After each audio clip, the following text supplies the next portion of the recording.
I wanted to talk to you all today about making money online because most of you won't, and that's the brutal truth that you don't hear. But I don't want to discourage everyone because there's going to be a few who do and a few who make it big. Why do we make this comparison between digital and the gold rush? Well, I think there's a couple things you need in a gold rush, and I think they both exist online.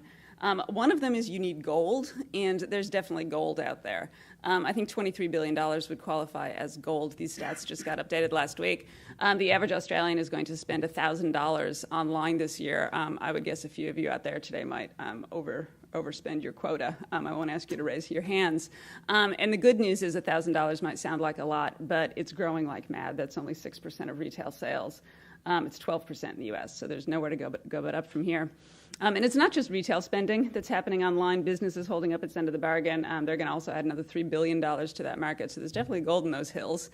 The other thing you need for a gold rush is you need a crazed stampede, and I think we've got that as well. I found a survey last week that said there were 1,500 tech entrepreneurs currently between Sydney and Melbourne. I don't know who did that count or how, but that's a lot of people. That would certainly qualify as a stampede. I think also much like a gold rush, what we have happening is a few people make some money, word gets out, and everybody just chases them. So what do you do in a space like that? Well, what you need to do is come up with a good idea. And some of these folks you certainly would have heard of. They came up with some great ideas. They did it by using something called network effects. It's one of the things we like to recognize when we find it. What that means basically is sometimes when you're looking for something in a marketplace, sometimes it's best to be where everybody else is. So if you want to sell your car, you want to be where all the buyers are. If you can launch a website that pulls together that marketplace, and if you get out in front early, you're really onto something. Each of those brands up on the screen, they weren't the first in their market at all. They can't claim originality. They probably didn't have the most funding. They certainly didn't have the biggest backers in most cases. But what they did is have that relentless focus on just getting big quickly. They did one thing really, really well. And so that's a great lesson to be learned. I think there's one flaw maybe in that lesson, though, is that they all did that 15 years ago. So unless you can invent time travel, that is actually a little bit hard to copy. Unfortunately, a lot of those spaces are occupied. There are also some more competitive categories, certainly like retail and travel. And we see loads of activity going on there. Huge winners have emerged in those spaces. The sort of indicative numbers we drew on the slide there represent that group in total, but they actually represent each one of those companies individually as well. So revenue just continues to take off. Amazon sells everything you can possibly imagine. Kayak, I'm not sure how well known that is in this market, but they're a travel search company that now starts more travel searches than anybody else, sort of spidering and looking at all the other sites out there. Again, lessons to be learned here. Obviously, getting big quickly, still very important. Something that characterizes all these companies is they got a lot of funding early on. And even more than that, they got that funding and they used that funding to constantly reinvest in their business. There's also something that I see when I look at these companies. They are shockingly offline companies. And I think sometimes it's a bit of a myth that to be digital, you have to be pure digital. LinkedIn now has 1,000 sales reps. So that feels pretty old world in some ways. That's more sales reps than most media companies. Amazon has 15,000 employees working in 46 distribution centers all around America. So it's a digital company, but actually, if you ask Amazon why they're so good, they will say it's because they're actually best at fulfillment. And that's the truth. They run warehouses better than anybody else in the space, and other people go visit Amazon to learn how to run warehouses.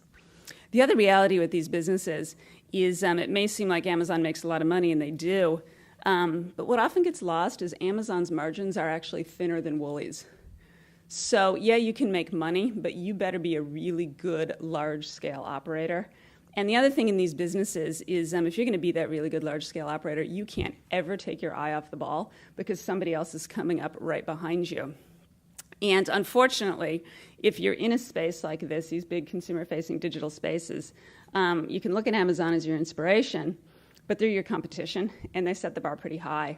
And we spent a lot of time tracking emerging companies, growing companies in these various retail categories, or online categories. The ones on the left you'll see, those are all companies that you'd probably have heard of. They have fabulous consumer brands, loads of PR buzz.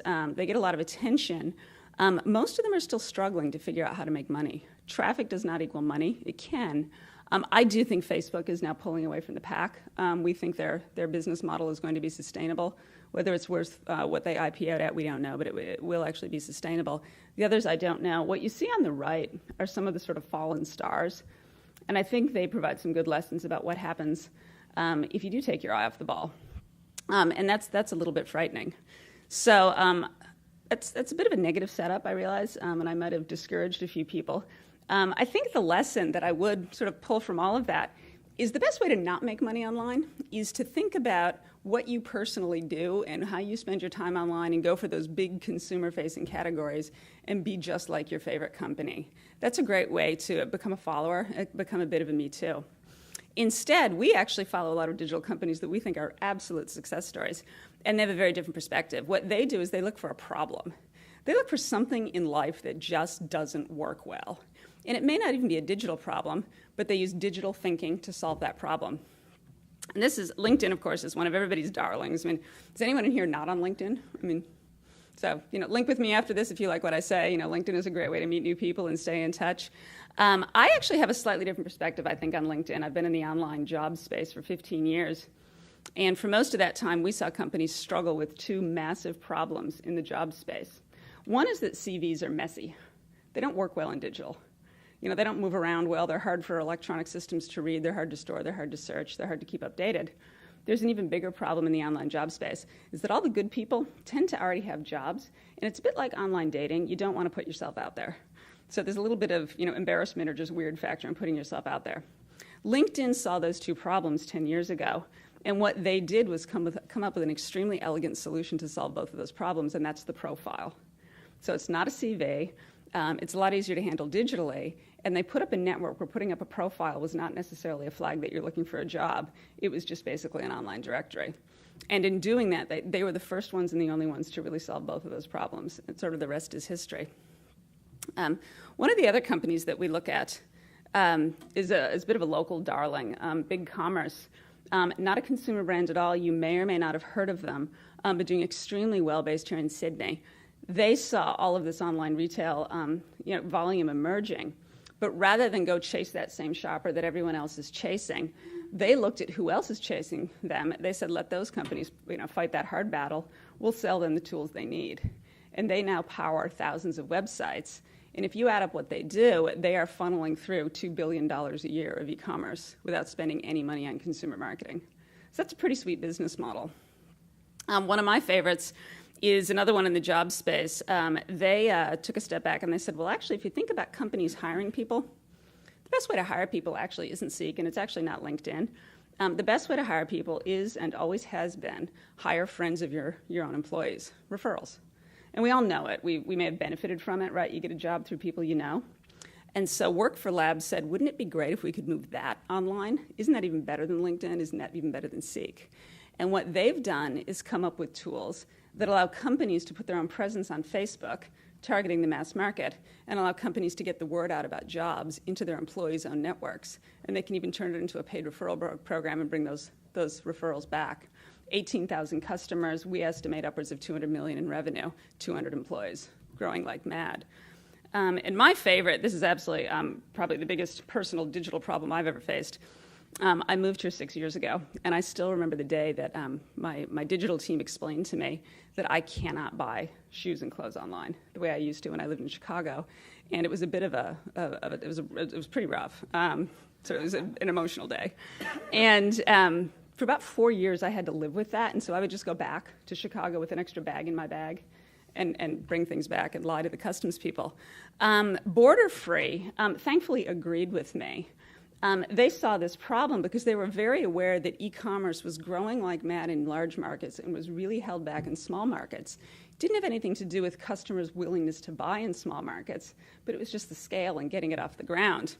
What they did was realize that smaller, mid-sized retailers would struggle with all the different customs and foreign exchange problems that come up.